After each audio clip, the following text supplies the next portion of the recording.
Bismillahirrahmanirrahim. Assalamualaikum warahmatullahi wabarakatuh. Innal hamdalillah nahmaduhu wa nasta'inuhu wa nastaghfiruh wa na'udzu billahi min syururi anfusina wa min sayyiati a'malina may yahdihillahu fala mudhillalah wa may yudhlilhu fala hadiyalah.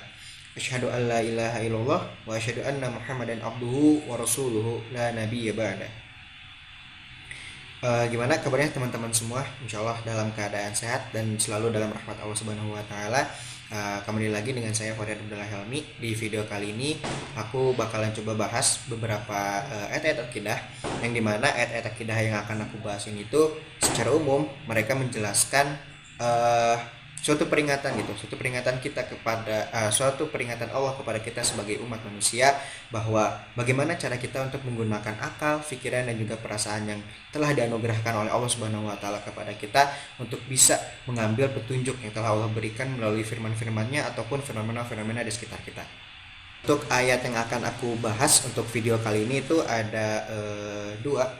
Yang pertama itu dari surat Al-Hasyr dari ayat 21 sampai dengan 24. Dan yang kedua itu adalah Quran Surat Ibrahim ayat 24 sampai dengan 28. Oke, kita mulai dari tafsir Quran Surat Al-Hasyr ayat 21 sampai dengan 24. Nah, seperti yang aku sebutkan tadi di awal video, bahwa tafsir atau ya Quran Surat Al-Hasyr ayat 21 hingga 24 ini dia merupakan suatu surat yang berisi peringatan kepada kita selaku manusia agar bisa menggunakan akal, pikiran dan juga perasaan yang telah Allah anugerahkan kepada kita selaku umat manusia untuk dapat memperoleh petunjuk daripada Allah Subhanahu wa taala. Yang dimana disebutkan juga di dalam Quran surat Al-Hasyr ayat 21 hingga 24 ini, bahwa Al-Quran itu merupakan suatu pedoman atau manual book kita dalam menjalani kehidupan kita sebagai manusia di muka bumi ini. Oke, kita mulai bahas per ayat ya. Kita mulai dari ayat 21. A'udzubillahi minasyaitonirrajim. Bismillahirrahmanirrahim. Law anzalna hadzal qur'ana 'ala jabalin la ra'aitahu khashi'an mutasaddi'a min khasyatillah. Wa tilkal amsalu nadribuha lin-nasi la'allahum yatafakkarun. Yang artinya seandainya kami turunkan Al-Quran ini kepada sebuah gunung, sudah pasti kamu akan melihat gunung tersebut itu tunduk terpecah belah karena ketakutan mereka kepada Allah Subhanahu wa taala. Yang dimana perumpamaan itu juga kami buat untuk manusia agar mereka berpikir. Di dalam ayat ini juga diterangkan gitu, bahwa seandainya gunung-gunung itu diberikan akal, fikir dan juga perasaan seperti halnya kita umat manusia, kemudian diturunkanlah Al-Quran kepada para gunung itu, tentulah gunung-gunung itu tuh langsung tunduk kepada Allah Subhanahu wa taala, bahkan hancur lebur karena takut kepadanya. Nah, akan tetapi Al-Quran ini justru bukan untuk gunung, melainkan untuk kita umat manusia sebagai pedoman atau manual book kita dalam menjalankan kehidupan di muka bumi. Sungguh indah gitu ya metafora yang diberikan oleh atau yang dituliskan di dalam Al-Quran ini gitu, membandingkan manusia yang sangat kecil dan juga lemah gitu dengan gunung yang begitu amat besar dan tinggi gitu, bahkan sangat keras gitu, lebih kuat daripada manusia. Tapi tetap dikatakan di dalam ayat itu bahwa gunung itu akan tunduk gitu di hadapan wahyu Allah Subhanahu wa taala, dan bahkan akan hancur gitu karena rasa takut mereka atau rasa takut gunung-gunung tersebut kepada Allah Subhanahu wa taala.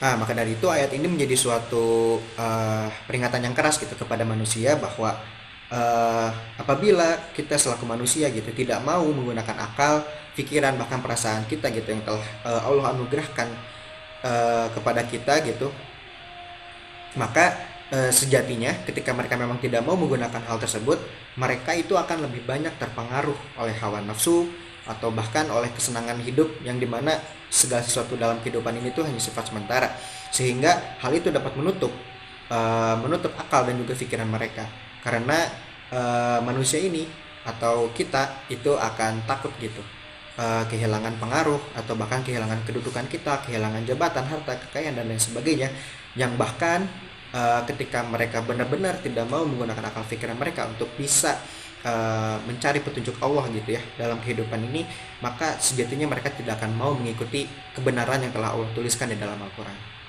Betapa tingginya gitu ya nilai Al-Quran, sehingga tidak semua makhluk Allah yang Allah ciptakan itu tuh dapat memahami Al-Quran dengan baik gitu, mulai dari maksud ataupun tujuannya.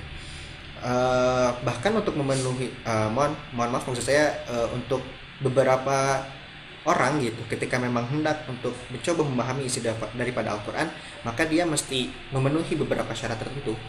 Di antaranya itu ada ilmu yang memadai, lalu menggunakan akal pikiran, lalu membersihkan hati nuraninya terlebih dahulu ketika hendak ketika hendak mengkaji ilmu tersebut, dan juga meluruskan niat selurus-lurusnya.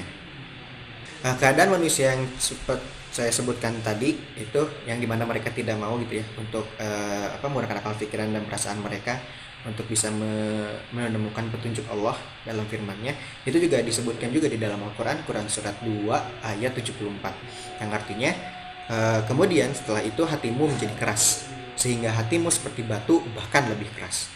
Padahal dari batu-batu itu pasti ada sungai-sungai yang airnya memancar gitu daripadanya. Ada pula yang terbelah, lalu keluarlah mata air daripadanya, dan ada pula yang meluncur jatuh karena takut kepada Allah Subhanahu wa taala, dan Allah tidaklah lengah terhadap apa yang kamu kerjakan. Yang kemudian diperkuat lagi gitu dengan perumpamaan yang terdapat dalam Al-Quran, itu harus menjadi suatu pelajaran gitu bagi orang-orang yang memang mau mempergunakan akal, pikiran, dan juga perasaannya. Nah, dengan demikian mereka yang memang benar-benar menggunakan akal, pikiran, dan juga perasaannya itu dapat melaksanakan petunjuk yang Allah berikan melalui Al-Quran gitu dengan cara yang sebaik-baiknya. Selanjutnya kita lanjut ke ayat 22. Nah, bacanya kurang lebih seperti ini. Kurang lebih ya bacanya seperti ini. Huwallahul ladzi la ilaha illahu alimul ghaibi wasyahadah huwar rahmanur rahim. Nah, yang artinya dialah Allah yang tidak ada Tuhan selain Dia. Dialah yang mengetahui yang gaib dan yang nyata. Dialah yang Maha Pengasih lagi Maha Penyayang. Melalui ayat ini Allah ingin memberitahu bahwa Allah yang menurunkan Al-Quran dan menetapkannya itu sebagai petunjuk bagi umat manusia gitu. Allah adalah Tuhan yang Maha Esa, tidak ada Tuhan selain Dia. Dialah yang berhak untuk disembah, tidak ada yang lain. Segala bentuk penyembahan terhadap selain Allah seperti pohon, batu, patung, matahari, dan lain sebagainya, itu merupakan suatu hal yang tidak disenangi oleh Allah Subhanahu wa taala. Oke, kita lanjut ke ayat 23. Nah, di ayat 23 kurang lebih bacanya seperti ini. Huwallahul ladzi la ilaha illahu al-malikul quddusus salamul mu'minul muhaiminul azizuz jabbarul mutakabbir subhanallahi amma yusyrikun. Yang artinya dialah Allah yang tidak ada Tuhan selain Dia. Dia adalah Maharaja yang Maha Suci, Maha Damai, yang Maha mengkaruniakan keamanan, Maha Mengawasi, yang Maha Perkasa, Maha Kuasa, dan yang memiliki segala keagungan. Maha Suci Allah dari apa yang mereka persekutukan.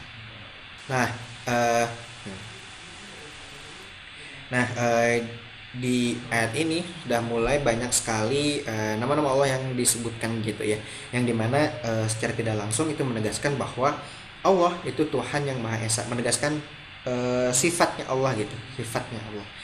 Tuhan yang Maha Esa yang artinya memiliki segala sesuatu yang ada dan mengurusi segala sesuatu itu sesuai dengan kehendaknya.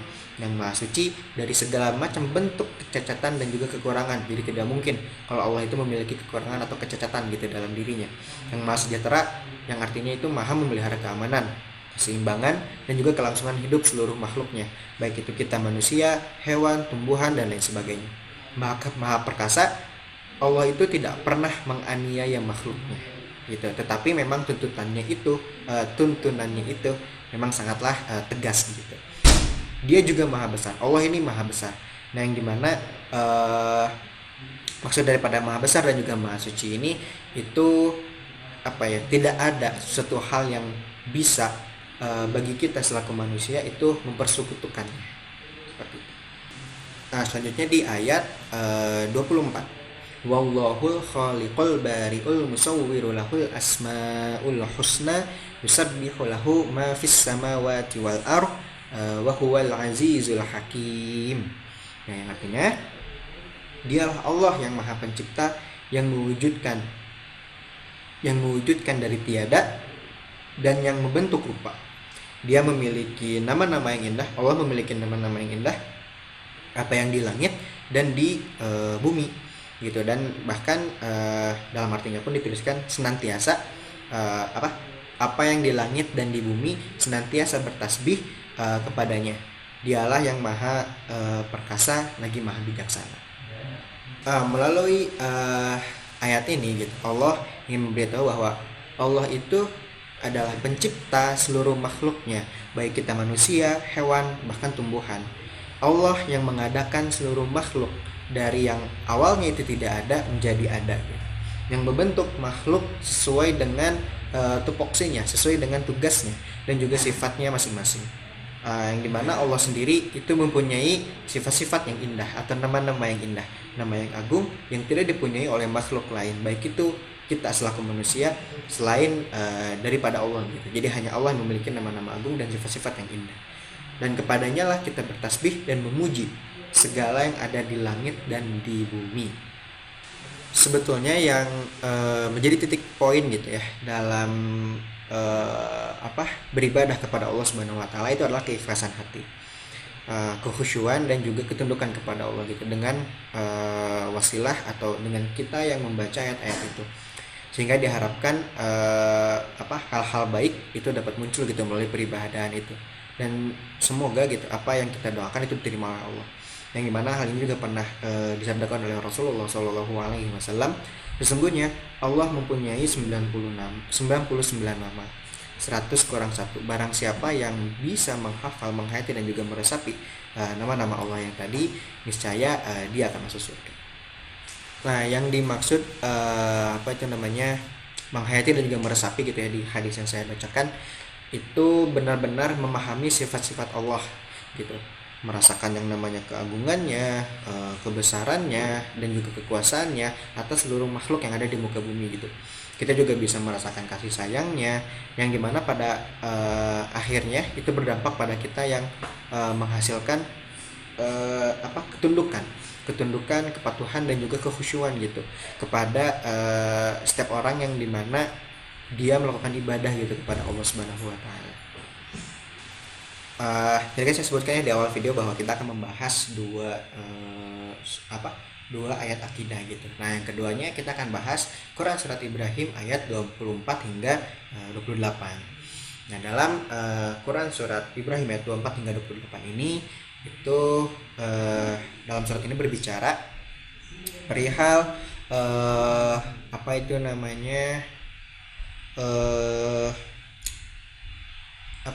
sifat-sifat manusia yang memang haruslah bisa ditanggung secara pribadi gitu. Jadi suatu hal yang memang sudah melekat gitu pada diri manusia itu sendiri gitu, yang dimana nanti ketika di hari pembalasan mereka akan bertanggung jawab terhadap sifat-sifat ataupun kesalahan-kesalahan atau ya hal-hal apa yang mereka kerjakan gitu di dunia seperti itu.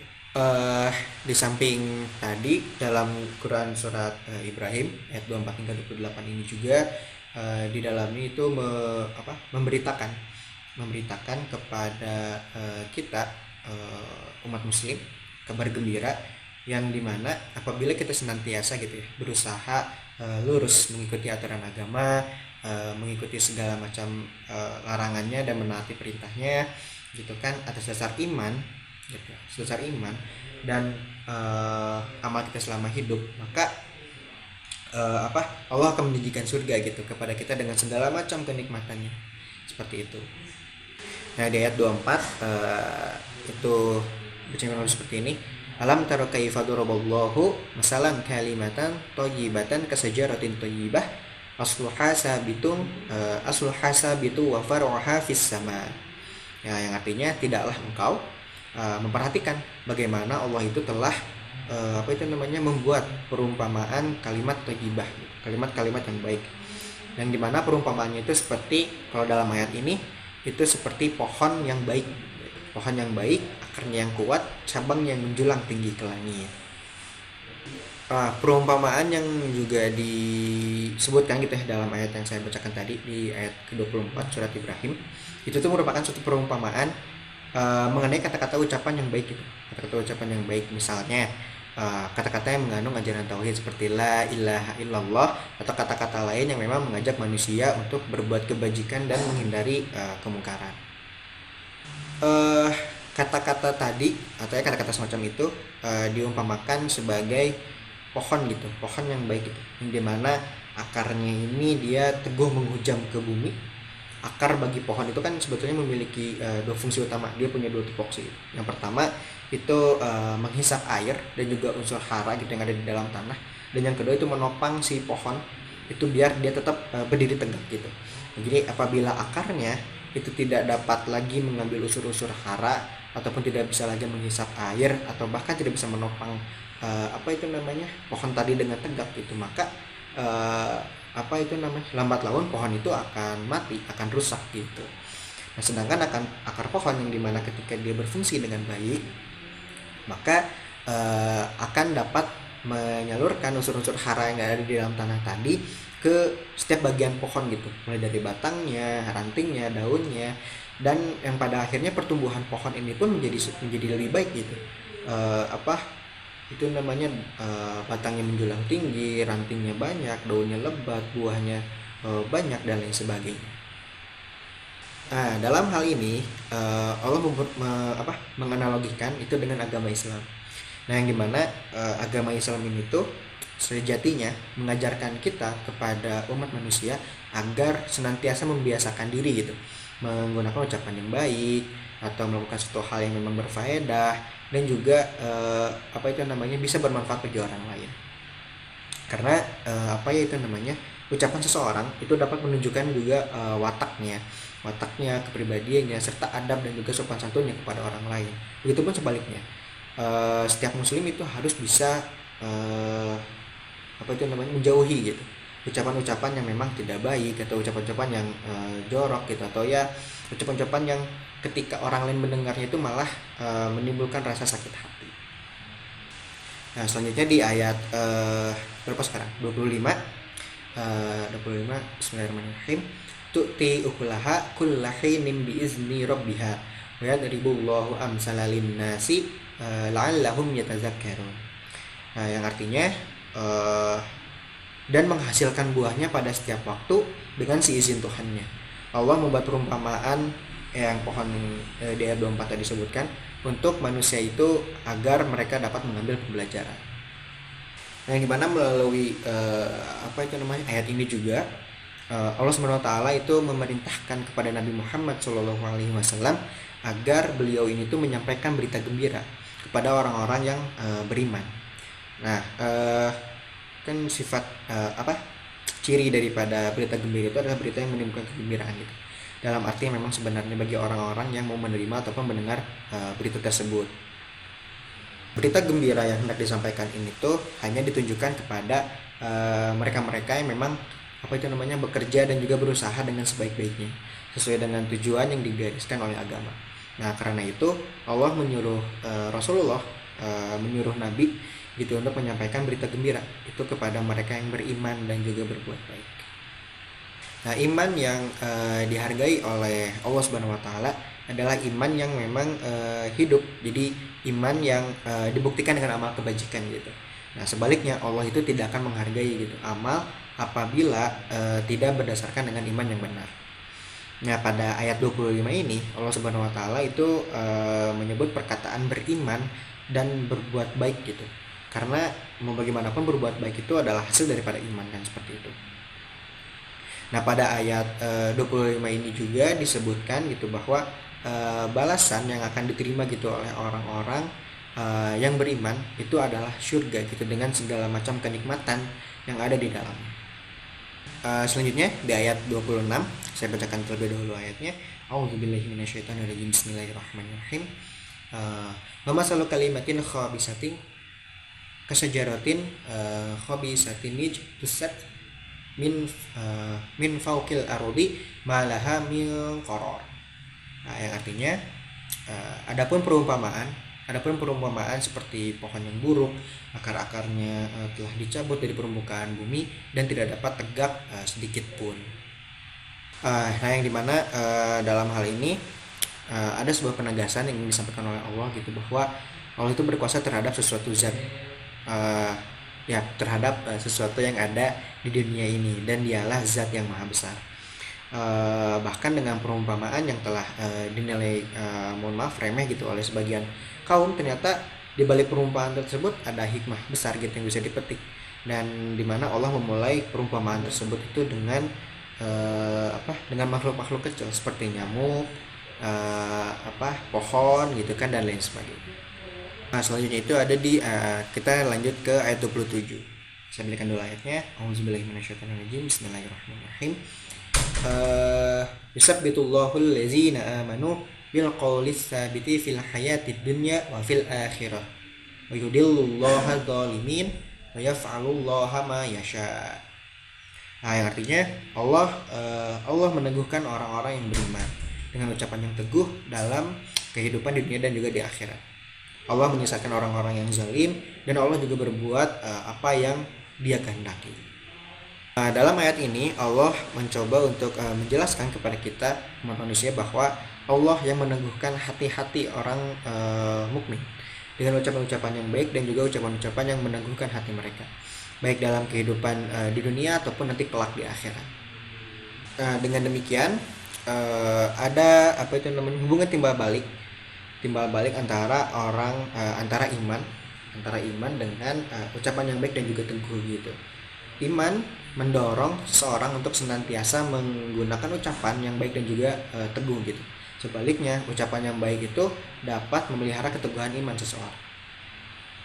Di dalam ayat ini Allah SWT juga menegaskan bahwa Allah itu membiarkan sesat gitu orang-orang yang memang zalim dan yang suka berbuat maksiat gitu, atau sesuatu yang dimana sekehendak dia gitu, dengan mengabaikan peraturan yang benar gitu, yang dimana seperti mengucapkan kata-kata yang baik, dia malah mengucapkan kata-kata yang buruk gitu. Ketika orang-orang mengajak kepada kebaikan, dia mengajak kepada kekafiran, kemusyrikan, kemaksiatan, dan lain sebagainya. Di ayat ke-28 saya bacakan dulu ayatnya. Auzubillahi minasyaitonirrajim. Bismillahirrahmanirrahim. Alam tara ilal ladzina baddalu ni'matallahi kufra wa hallu qaumahum darul bawar. Yang artinya tidaklah engkau memperhatikan orang-orang yang telah menukar nikmat Allah dengan kekufuran dan menjatuhkan kaumnya ke lembah kebinasaan. Dalam tafsir Ibnu Katsir itu disebutkan gitu bahwa menurut tafsir Ibnu Katsir terhadap ayat ini disebutkan bahwa pendapat yang paling masyhur dan sahih itu adalah perkataan dari Ibnu Abbas, yang dimana menyebutkan bahwa yang dimaksud dengan orang-orang yang menukar nikmat Allah dengan kekufuran adalah orang-orang kafir Ahlul Makkah pada saat itu. Yang dimana menurut Ibnu Asyur, apabila ayat ini dipahami gitu ya sebagai suatu ayat yang dimana dia berbicara tentang tokoh-tokoh kaum musyrik Makkah pada saat itu, maka penukaran atau pertukaran nikmat Allah gitu yang dilakukan oleh orang-orang yang kafir tadi itu dimaksudkan kepada keberadaan mereka di wilayah-wilayah sekitar Masjidil Haram pada saat itu, yang dimana dijadikan oleh Allah itu sebagai tempat yang aman, tetapi anugerah itu tidak mereka syukuri. Nah, sejalan juga dengan Ibnu Asyur, jadi Sayyid Qutb juga memahami ayat ini itu sebagai suatu ayat yang memang ditujukan kepada tokoh-tokoh kaum musyrikin pada masanya Rasulullah SAW. Sedangkan makna nikmatullah menurut Sayyid Qutb itu adalah kehadiran Nabi, kehadiran Rasulullah SAW di tengah-tengah masyarakat Makkah pada saat itu gitu. Yang dimana Rasulullah ini tuh mengajarkan kepada orang-orang pada saat itu terkait dengan ajaran ajaran keimanan dan juga tuntunan kepada kepada peribadahan yang pada akhirnya nanti berujung kepada kenikmatan yang ada di surga. Nah, yang alhasil menurut Quraisy Shihab gitu, yang pasti adalah menurut ayat ini, tokoh-tokoh yang memang berpengaruh gitu di dalam suatu masyarakat itu tidak mensyukuri nikmat yang diberikan oleh Allah Subhanahu wa taala. Antara lain dalam hal ini berarti kedudukan mereka gitu sebagai tokoh masyarakat gitu ya, di tengah-tengah masyarakat tersebut, dan pastilah mengantar masyarakat pada saat itu menuju kebinasaan. Ya, sekian untuk video kali ini. Terima kasih untuk teman-teman yang sudah menonton video ini. Semoga bermanfaat. Ambil baiknya dan buang buruknya. Saya tutup dengan salam. Wassalamualaikum warahmatullahi wabarakatuh.